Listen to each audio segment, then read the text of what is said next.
Hello, friends. I'm incredibly excited to tell you that we are more than halfway through our end of year fundraising goal of generating $600,000 to fulfill our mission of providing faith based training and coaching for anyone who desires long term employment. I am so grateful for each of you who have stepped up to invest in our mission, but we're not done yet. We need your support. Help us finish the year strongly. Again, we're more than halfway through our goal. 100% of the funds will go toward our 2021 projections of training more than 12,000 people through our mission, through our courses, coaching, and community platform, where our intent is to empower them with the gospel, the hope of Jesus Christ, as well as the practical, pragmatic platform they need in order to be successful, to find a job, keep a job, and advance in the marketplace. We're incredibly excited about what God is up to, and we hope you'll join us on that mission. Additionally, as we told you from the By Faith experience, we were going to be uploading content on a weekly basis. This week, we have Jewel Burks Solomon. You don't want to miss out on the time that I had with Jewel to interview her about her story of building a business from scratch. And of all companies to buy, Amazon stepped up to the plate and actually purchased her business. What an incredibly powerful story, a true by faith experience and a true journey that required the hope of the gospel in her life in order to move through that platform. So look, we hope you'll join us for continued content, but also join us as we continue to live this mission out of providing faith-based training and coaching for anyone who desires long-term employment. We look forward to seeing you again soon, friends. Thanks for everything you do. God bless you, and we love you. Of course. Thank you. It's good to see you. I'm glad to be with you, even if it's just virtually. And hello to everyone who is watching in the audience. Really excited to share a little bit of my story and be in conversation with you. Well, thank you so much. Well, Jewel, I've shared just a little bit, but really take us back, right, to the beginning of, in fact, take us back to college, because I'm not sure you were actually even thinking about what eventually became a business that you launched and all of that stuff. So I'd love for you to talk a little bit about your faith journey and how that eventually led you to birthing the company that eventually you called Part Pick and eventually sold to Amazon. Sure. So I'm going to take you back a little bit even further than college, because I think my faith journey starts from childhood. And even before that, I think the fact that I was born into a family of entrepreneurs was a blessing to me. And I think God had touched my life from a very early age to allow me to be able to watch, front row seat to incredible business owners, including my parents, my mom and my dad, and also my grandparents. So I grew up, I was born in Mobile, Alabama, and my grandfather and grandmother started businesses back in the 50s and 60s in Mobile, which if you are at all familiar with Alabama, I'm sure you will know that is quite a feat for a Black family to be owning businesses at that time. So when I was growing up, I had the pleasure of working in those businesses every single summer when I was in Mobile, visiting my family there. And I think that really left an indelible mark on my life, because that was what I was exposed to. So I always knew that I wanted to be in business and to kind of have that path. I just didn't know exactly what it was going to be. So I'll fast forward to when I was at Howard University, majoring in business, and then had an experience of interning in the technology industry. So had my first internship actually was on Wall Street. And then my sophomore summer, I went out to intern at Google. And so that experience of going into the tech industry at that time was so exciting to me. And I got this little nudge and a little bug that not only do I want to be an entrepreneur, but I also want to pursue technology entrepreneurship. So I think that exposure early, and just the fact that my steps were ordered in that way really has created this incredible journey that I'm excited to be living to this day. And so from Google, I moved back to Atlanta took a little detour, started working in the parts distribution industry. But that's where I came up with the idea for my startup, Part Pick, where we created technology to recognize replacement parts. So again, I say, steps were ordered, even though at the time I didn't think that was a great move for my career. It was the perfect place for me to be because it gave me access to this new industry, really an old industry that I didn't know about before. And so I was able to apply what I had learned at Google to this parts industry, put these things together to come up with this idea of part search for with visual recognition technology. And so all of these things I think kind of have come together. And then to your point, the journey of starting a business, building a team around it, finding the right people, and then ultimately raising money for that business, being extremely persistent, having faith in that journey, even though I was getting a lot of no's and people telling me that it wouldn't work, just continuing to believe God that the vision that he had placed on my life was possible. And then ultimately being able to go through that whole process, build the business up, build some really great technology, and then sell it to Amazon.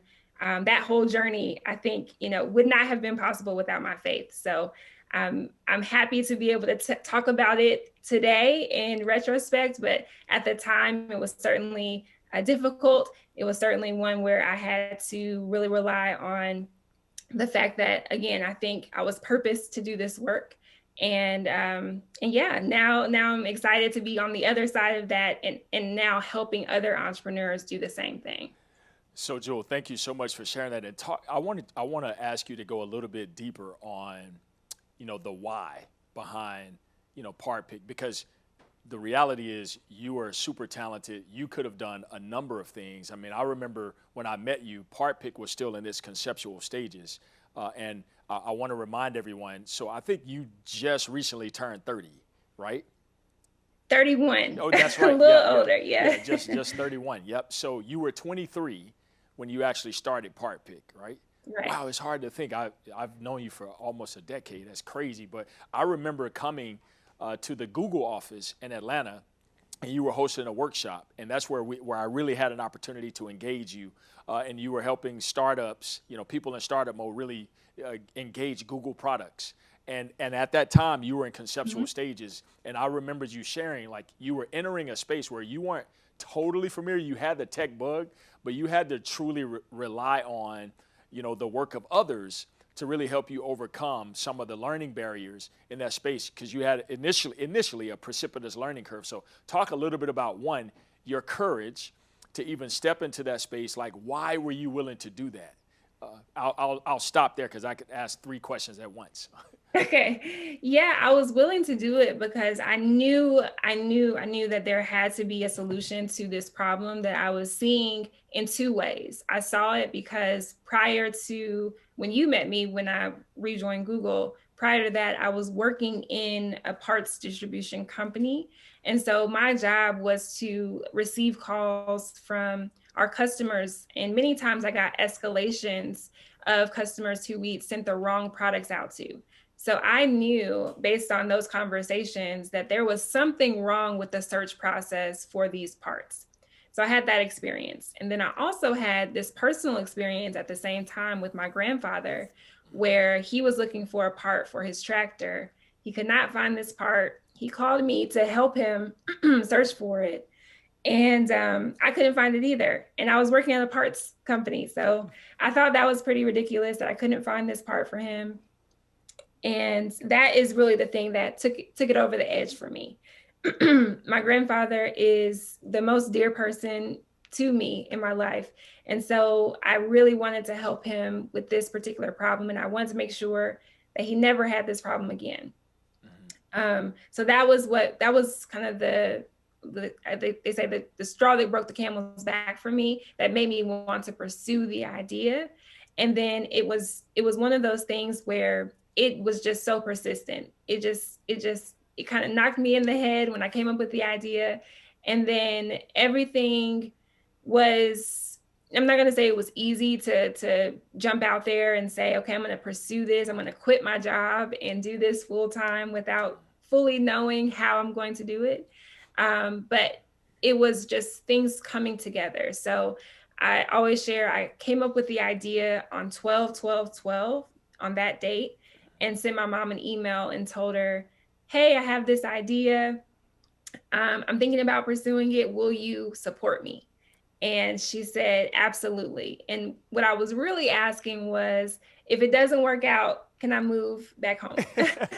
and either way, she was supporting me the whole way through. So I think it was the combination of just having this persistent idea, praying on it, feeling like it was something that was placed on me because everything was just coming together in a really special way.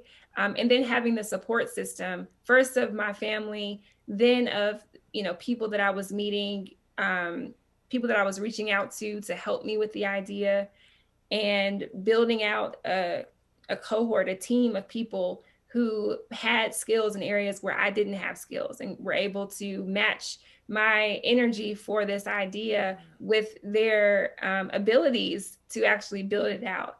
And so that is kind of how that came together. But again, it was very much steps ordered, things happening right when they were supposed to happen, even mistakes that were made, or times when I made the wrong decision on a hire, or on a product development plan. We were always able to kind of get things back on track. So talk a little bit more, so right before you, we had Dave Evans. Dave was talking about prototyping, and essentially the idea of stepping out and taking risks on ideas that you have in prototyping. And so the essence of prototyping is not necessarily to be successful, but to actually use the stages of prototyping as interrogative moments to ask yourself certain questions, and also just pursue, so that you ultimately stumble into good solutions to problems you're trying to solve. And so talk a little bit, Jewel, about how, as you were quote unquote prototyping forward, you were taking these risks, you faced so many barriers.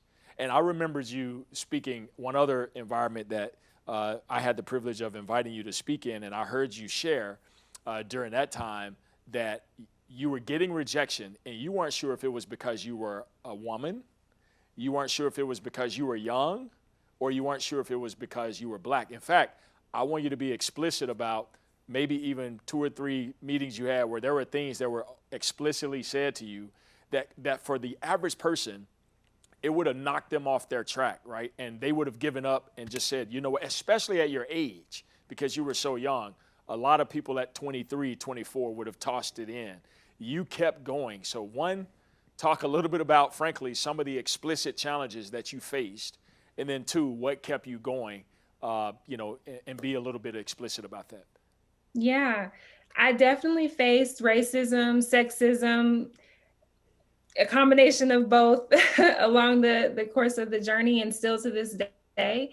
And it was implicit. People wouldn't oftentimes say, I'm not investing in you because I don't believe that you can do this as a Black woman or with your Black team.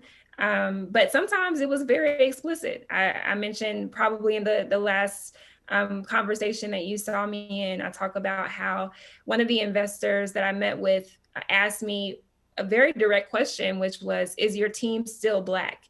And what she was implying, I suppose, is the previous time that she had met me, my team was made up of me, my co-founder, who's a Black man, and our CTO, who's a Black woman, as well as a couple of engineers who, one was a Indian man and one was a white man. And so that was our first 5 people early team. And yeah, she asked me if we had brought on anyone else, because she didn't have belief that an all Black leadership team was going to be successful in selling into the market that we were selling into. So that was one thing. I had other conversations with investors where they would say, oh, we've never invested in a female founded company. And then the underlying kind of point beyond that was, and we're not going to start with you. So there were some of those conversations that, of course, they sting when you hear it. And when you, at that time, I was just trying to figure out, are you really saying this to me, to my face? But one of the things that I think I had to build over the course of time was just understanding my own value and the fact that we were building something that was very valuable. And if people didn't get that, that was on them. It really wasn't anything. It wasn't a reflection of me. It wasn't a reflection of my team. It was more so a reflection of those people. So one of the early lessons I learned was that I can't take those conversations and those comments personally. I really have to stay focused on, again, the vision. I really feel like it was divinity in the vision that was placed on me around that company. So I have to just stay focused on that and not let distractors get me down in that process. And if I had listened, you're right, there's no way that we would have gotten to the outcomes that we got to. So I'm glad that it wasn't automatic. I had to kind of build a muscle around not letting those things affect me. Yeah, and you know, I share your story a lot with people because it is so unique, Jewel. And it's no problem. So I share your story a lot because it is so unique. And one of the things I also you've shared, you know, intimately, and maybe you're okay with talking about it publicly. To fast forward a little bit, you know, well, actually, let me not go. I'm going to kind of go there toward the end because I want to go through the journey a little bit better.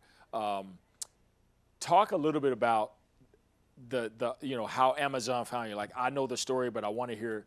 I want you to share with people, you know, and let me back up actually.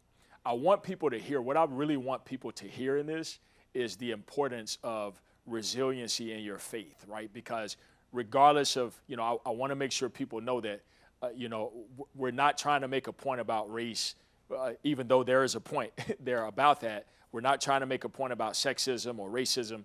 The point is that all of us face walls and barriers in our lives. Jewel, you lived out in reality what it meant to actually literally hit a wall or hit several walls, and you kept pressing and kept going even at a youthful age. And frankly, I know people in their 60s and 70s who struggle with, when they hit a wall, the reality of getting through that. And so you kept pressing without knowing, when you started, and even as you were journeying, you had no idea that it would be Amazon, right, of all companies, right? It would be Amazon who would find you. Can you share a little bit about that? And like, one, how they found you, and two, how did you know it was the right fit for you to actually, you know, make that transaction forward and exit through Amazon? Yes.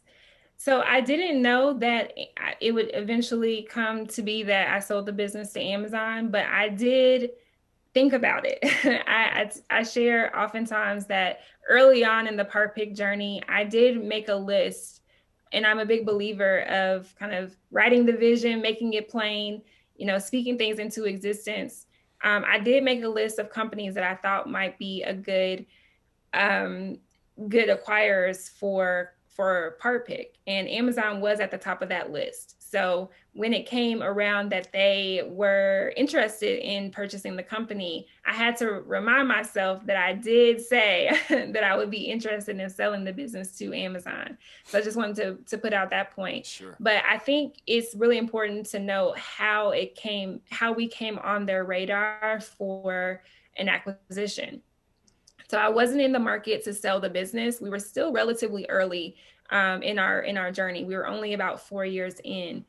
And I had big plans as far as where I want to take the business, how I want to see it grow, that type of thing.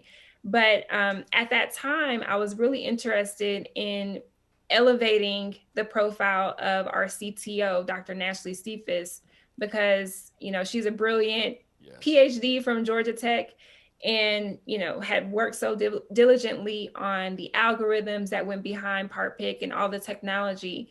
And so I really wanted to highlight her work and also reposition Part Pick in the market as a deep technology computer vision company, because most people that were looking at Part Pick, they were evaluating it as an enterprise sales company, which we were, but the better comparison and the better companies to be evaluating us up against were computer vision, AI-based companies.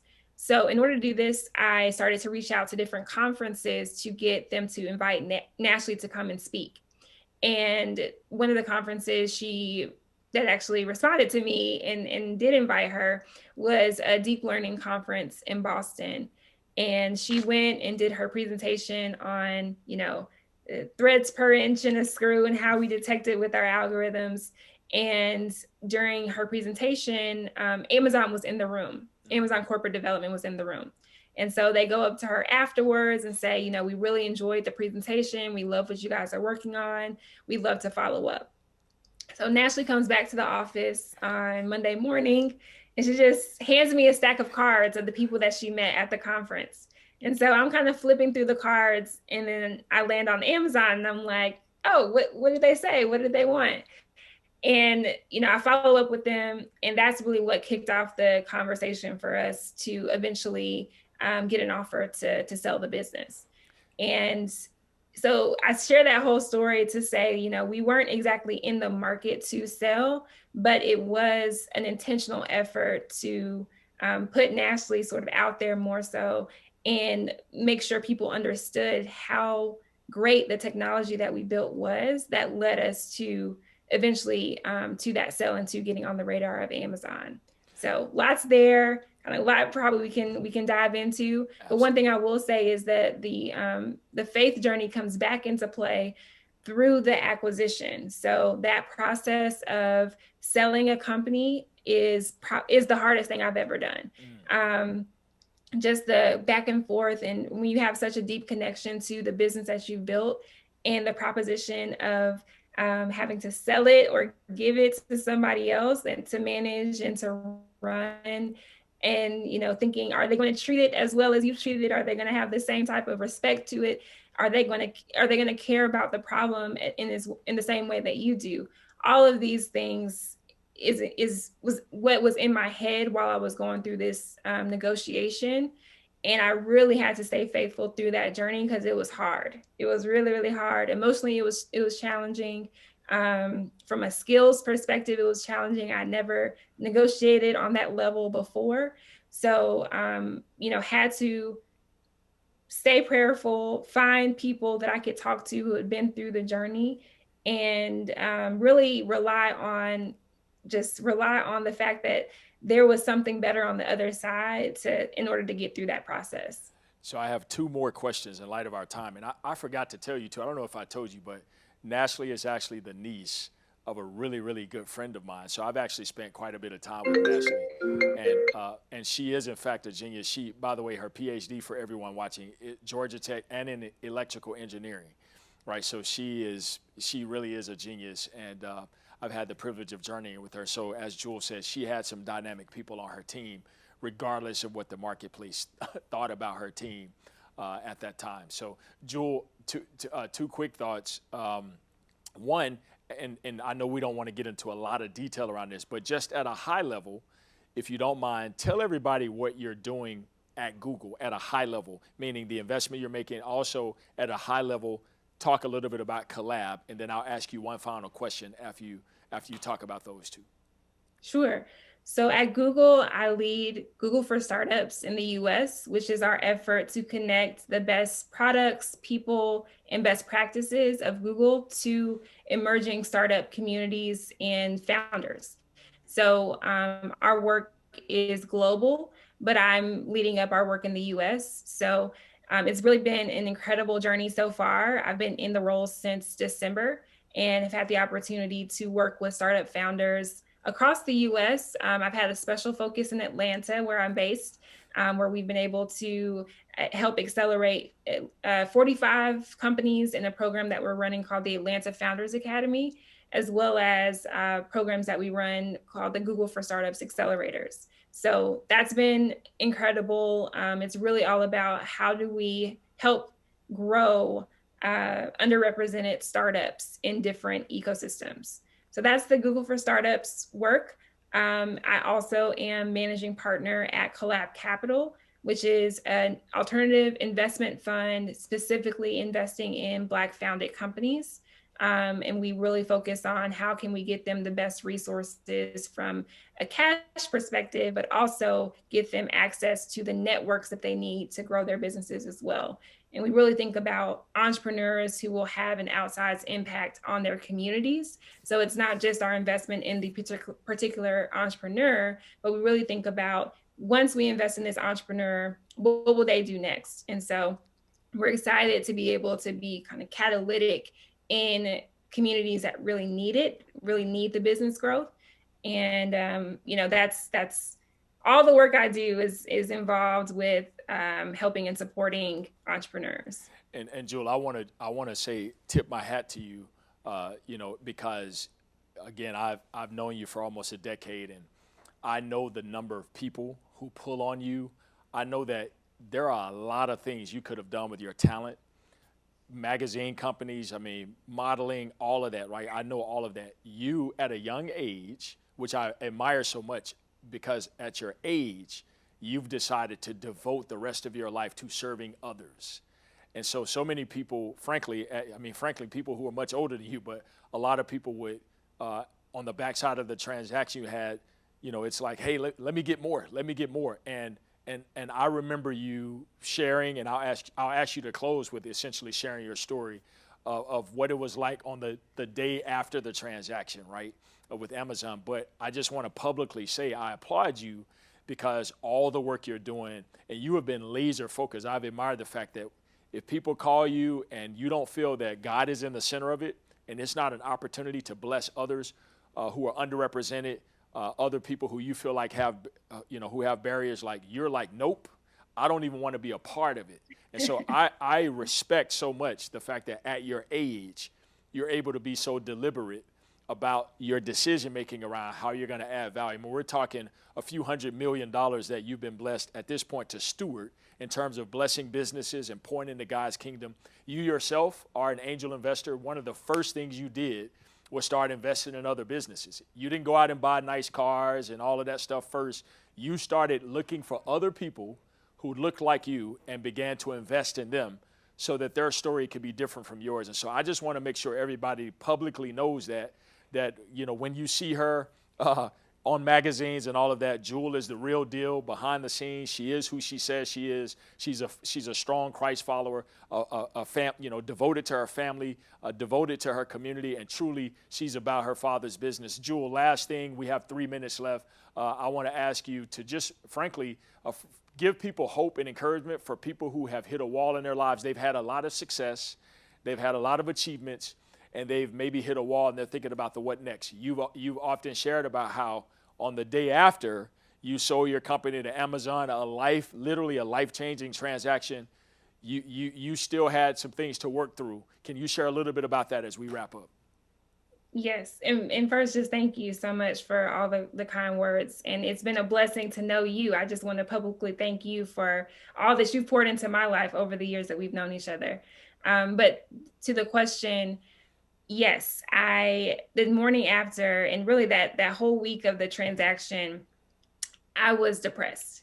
I had really put all of me into this business and the thought of what would happen next, and even things around my identity and how I would just introduce myself if I was not, the founder and CEO of Part Pick. All of that was a lot for me to handle. And to your point, I was quite young at the time.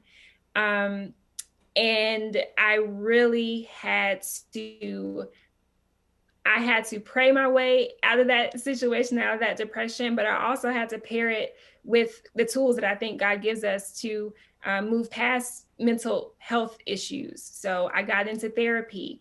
I started to look at my diet and exercise and really take care of myself. And because I had neglected myself for many years, just focusing so much on the business. So I think the message there for any people who are building something, or just maybe you are managing and juggling a lot of different things between work and family and everything else that is pulling at our attention right now, is just don't forget to take care of yourself, and don't be afraid to seek help if the prayer is not being answered fast enough. Sometimes the answer to the prayer is the doctor or the therapist that can help you through it. So I think it's really important, and I've become a lot more vocal about sharing my story, because oftentimes we think, if someone has a spotlight in a magazine or money or anything, that life is just perfect for them. But in my case, it was not that way. And I really had to get real with myself,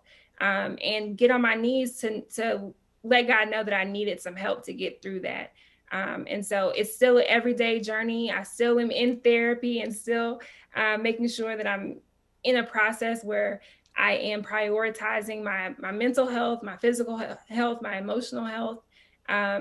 That is the way that I'm still able to be productive and do what I think I'm purposed to do, which is help people. So Absolutely. again, I'm so thankful and so grateful to be able to share this space, even if it's virtually, with you, Anthony. And I hope that we can get together soon in person. And again, thank you so much to everyone who is watching on the live stream. Well, Jewel, thank you so much. We know you have an incredibly busy day, so we want to give you your time back. I'm so grateful for you, friend. And like you, I keep a therapist and a coach on retainer at all times. And so it's a tremendous joy, and I'm able to be who I am because I'm willing to engage my challenges and my brokenness. So thank you for being willing to be transparent and vulnerable and share. And again, we'll definitely be in touch soon. I'll email you and we'll catch up. I'll get on your calendar. We'll catch up about some things offline. So Awesome. thank you so much, Thank friend. you. All right.